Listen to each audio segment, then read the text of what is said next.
All right, what's going on, folks? Dlux Motorsports. Today I'm bringing you a video of this 2012 Dodge Ram 2500 6.7 Cummins.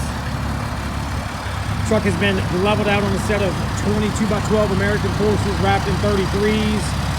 A very beautiful truck in person. 186,000 miles, I believe, on the odometer. Undercarriage, as you guys can see if you go to my website and all the pictures, the undercarriage is absolutely the way it should come from the factory, black as could be. Still super nice. Truck looks very good for 186. It really looks more like it has maybe, 75, 80,000 miles. Body's in good shape all the way around. A couple small light scratches here and there.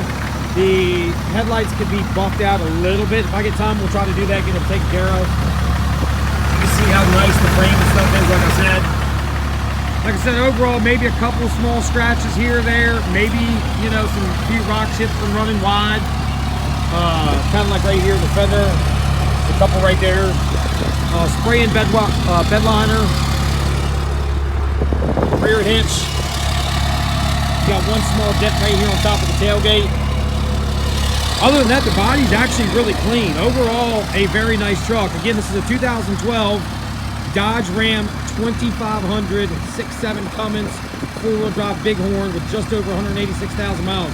Any questions, give us a call direct, 540-898-1300. Again, Dlux Motorsports, our website, www.dlux-motorsports.com. If you guys haven't already, in the bottom right-hand corner of this video, make sure you guys like and subscribe. Let's go.